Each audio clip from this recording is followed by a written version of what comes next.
Today I'm going to be answering a question, at least giving you my answer. There's many answers on this topic, but how do we help ham radio? How do we keep it going? How do we get people engaged? Numerous people have been talking about it online, and I'm going to give you that answer right now.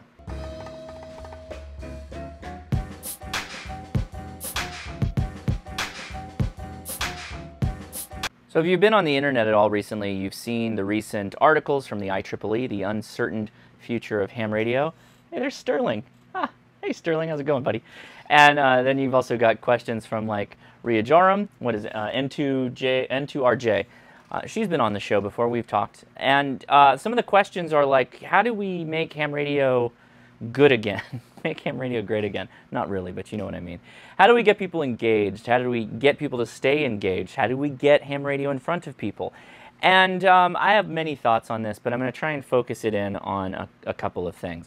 Before we even get started, I want to say right up front, however you currently actively, if you're out there actively trying to get ham radio in front of people, hats off to you, salute, that whole thing. You're doing a great job. Everything I'm about to say does not invalidate what you're doing. If you're passionate about what you're doing, don't let anybody stop you, and thank you for doing it. Okay, with that said, I have a completely different idea. We need more content creators, and you probably read the title of this video. We need people to catalog their time with radio, whether that's pictures, video, audio, or their words. It doesn't matter, and post them online in the method of their choosing. And I will explain why. The easiest way to explain this is to think about how we try and target people.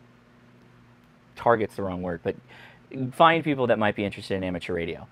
We try and engage with the youth through schools, through clubs, Boy Scouts, you name it. We've got Elmers out there, mentors that are trying to engage with those individuals, and that's great. However, that environment is a target low environment.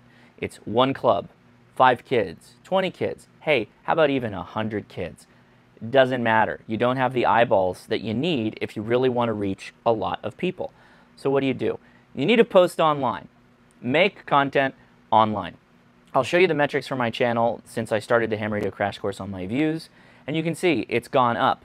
Why has it gone up? It's because I'm showing people something different than they've seen before. I'm getting in front of people that don't necessarily know that much about amateur radio.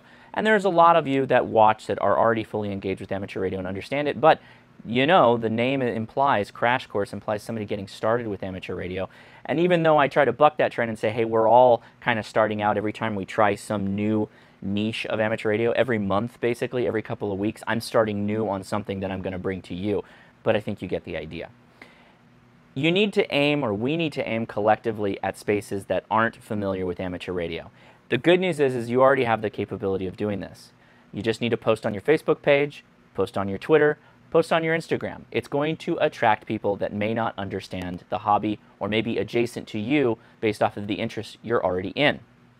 Now, there's all kinds of ways of tackling this, and I'm not going to tell you there's one way that's better than any other way because there isn't a better way. Simply getting content up that's ham radio related, making the content appear like it's ham radio related with appropriate titles, possibly some hashtags, will help bring people into ham radio.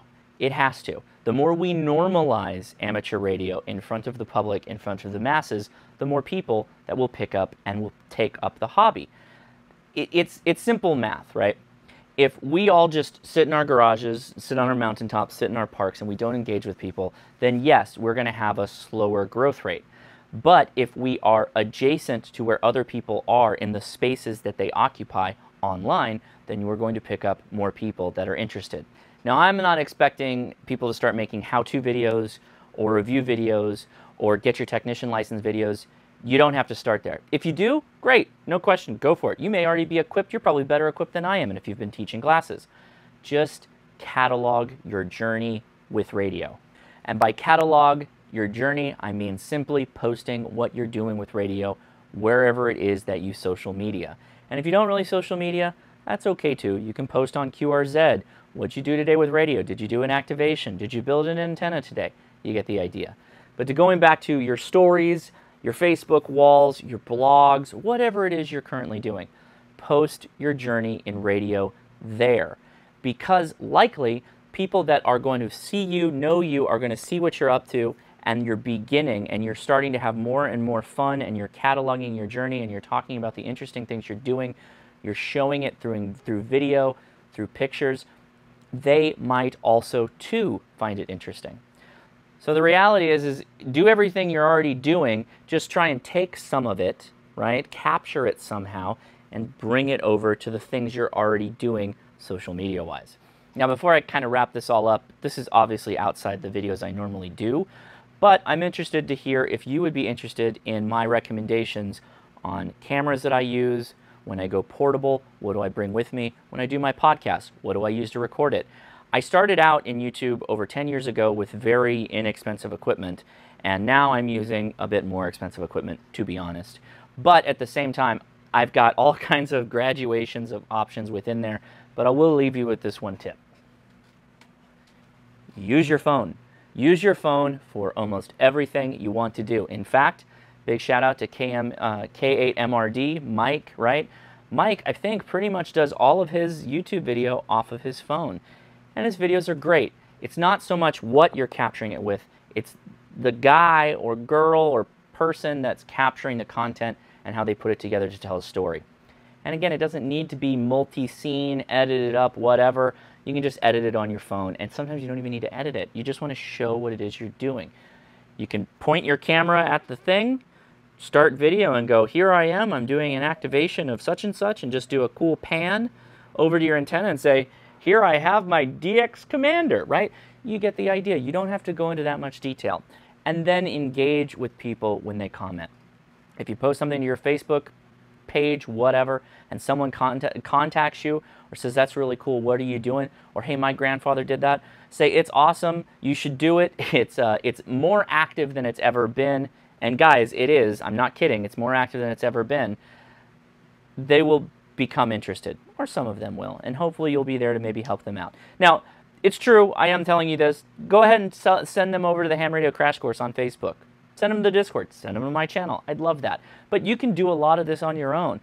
Again, if you don't do this now and this doesn't appeal to you, that's fine. If you want to keep interfacing directly with people, going to schools, going to clubs, and trying to get young people involved, that's great. I think it's awesome. But I think until recently, we've been thinking about how we approach people the wrong way. And if you look at the metrics of the YouTubers bunch and myself, you'll know that that is true because we are growing like crazy. And that's from all of you that are watching, that find this interesting, and hopefully we're cataloging our journey and providing good value that turns into people becoming interested in the hobby and creates more amateurs. I hope that makes sense. This is a bit of a rambler. I want to hear your thoughts below. I'd like you to go over to Ria's Twitter. I'll post the link to her Twitter where she made this post, and you can tell her what you think's wrong with ham radio is one thing. I want to hear what you think we should do to fix ham radio. There was a manager when I was starting out as an engineer. I don't think he liked me very much, but he always told me, he's like, and he told this to everybody. He said, never pull the pin on a grenade and throw it in my office and walk away. In other words, when you screw up, don't just come in and say, hey, I broke that thing, you know, bleh. Have a thought, right? Think about, here's this grenade, it's about to blow up, how do we fix it? Don't just complain, saying that's not ham radio, closing the gates over here, we don't like that, we're not going to support that. Get that out of your heads. How do you actually fix something and grow it? You grow it through inclusivity and normalization. Those are my opinions. We got to normalize the hobby more, and that means specifically make it look like it's normal, it's always been there, it's something that, hey, it's just things people do that's cool. Doesn't need to be the esoteric thing Grandpa used to do that he sat in his basement. Now we're past that. There's still a portion of that. If you love that, that's great. But, you know, you get where I'm going with this. You got to sell it as the big picture, the whole thing. Normalizing is the way. I'll post some links in the description on some of my thoughts. If you like this, if you want me to do more of things like this, post in the description. I really would love to hear it. I'm just going to post this as a one-off and see how it goes, because I don't really know what to expect. I really liked the question that Rhea asked. I didn't so much like the IEEE article because it offered no solutions. It just kind of painted a picture of, I don't want to say the word whining, but it was bordering on the word, the line of whining. Solve it by doing, don't tell, show. Those are YouTube in a nutshell. You got to show by doing, and you don't just tell, you got to show it. right? Sometimes you can talk, but a lot of times you just got to show it. And some of the best ways to do that in front of people is because you can't set up your radio in front of everybody's house, post online. Hope it makes sense. I hope I sold that a bit to some of you. Anyway, again, I am Josh, KI6NAZ. I'd love it if you gave this a thumbs up and subscribe to the channel. I live stream every Saturday at 5 p.m. Pacific Standard Time, and I'll talk to you later. See ya.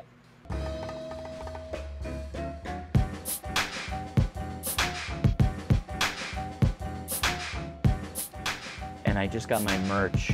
One of my shirts came in. Thank you for Contact 73. If you want one of these shirts and many other like it, go check out hamtactical.com. All right, thanks.